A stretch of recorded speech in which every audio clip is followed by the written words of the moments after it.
It's Tuesday again. It is. So today we're going to be going through what's happening with autumn now. So what's growing, what's going to sleep, and a little bit of garden care for them as well. So yeah, we got a lot of things are going into active growing now. So it's actually a really nice time. So some are showing some really beautiful colours at the moment. So here you've got so aeoniums.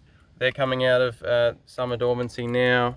Looking really nice at the moment. And you've got some eucrassulas, got a couple others as well. You've got Haworthia, so your shade lovers, they're starting to wake up too. Kalanchoas, cotyledon, you've got Graptoviria, so your Graptoviria Debbie there, and Graptopetalum, so that's your super bum.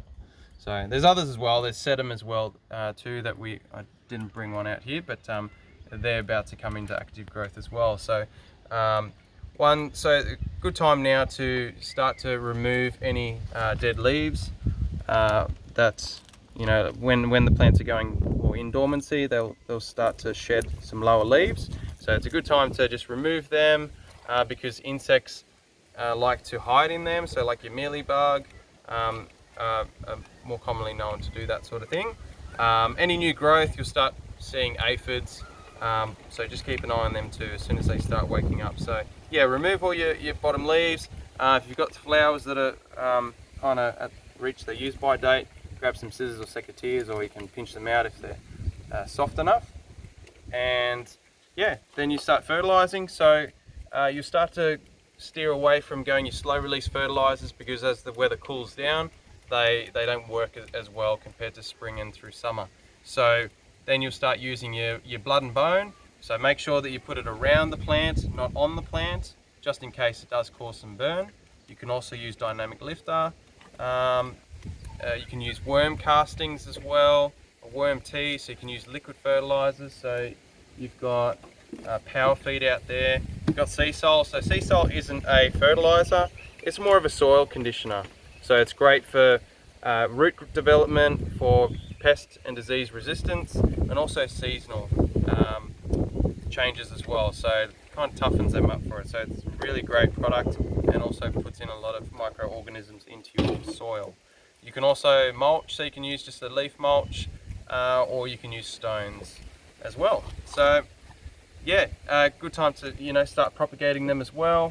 So you can start taking your cuttings off and multiplying them.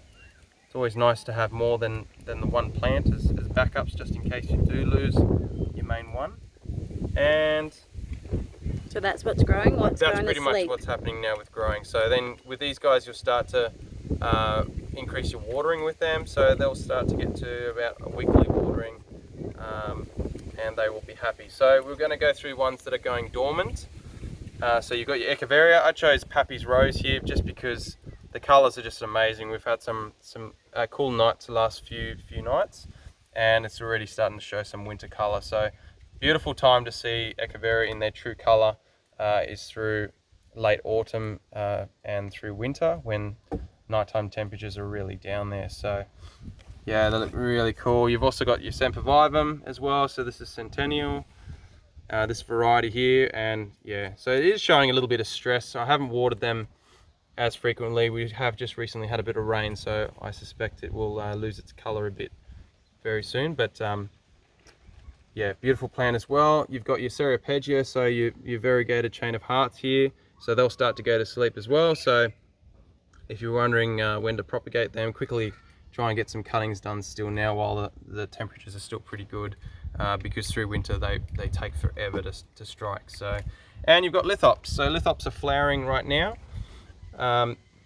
They will flower at different times depending on the variety. So this one's your Satos Violet, flowering now. So good time now if you want to try and collect some seeds this summer.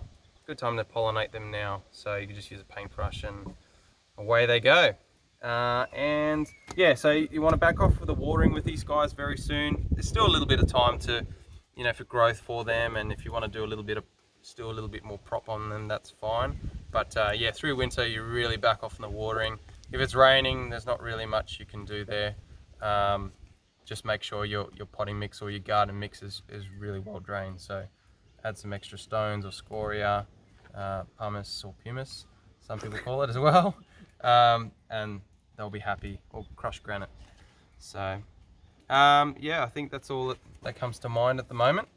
Hopefully you found that helpful. If you have any questions, please feel free to shoot them through. Keep liking, subscribing. Have a great week, and catch you the next Tip Tuesday. See Which ones, sorry, before you go, sorry. are frost sensitive? Which ones are these? Like, it's coming into winter. Yeah, Which ones so should you think about trying to move so you if get you your can? jades, so your crassulovatas, they will, especially if it gets down to a couple of minus degrees, they will burn. But we had just your straight ovata burn last winter, and it's absolutely thriving now in the nursery. So they can be a little bit frost sensitive, so best to protect those guys. Your chain of hearts don't like frost at all, so protect them as well. Probably best to bring them inside. Some of your kalanchoas are a bit sensitive too. Tomentosa, so just your straight panda plant, is quite tough. We've got it in some gardens outside, and we get down to -7, -8 sometimes, and they're doing really well. So echeverias, some can be a little bit more sensitive than others. Generally they can get around down to -6, no problems at all. So, but it's always, if you want to be on the safe side, it doesn't hurt to throw some shade cloth over them, or you can use like some like a thermal cloth as well, so to hold that extra heat a little bit longer. And yeah, that's about it. So yeah. No, nothing. I was just No, going to say, don't okay. panic yet. Just No think worries about at all. it. But yeah, your Huorthia can also be sensitive as well, so it's good to give them a bit of protection as well. The beautiful thing about them is the shade lover, so usually they're underneath like an understory plant, so they're hiding underneath something, or you've got them inside. So yep, any questions, shoot them through. Have a great week, and see you at the next Tip Tuesday. Just a bit of scenery of the horse before we leave.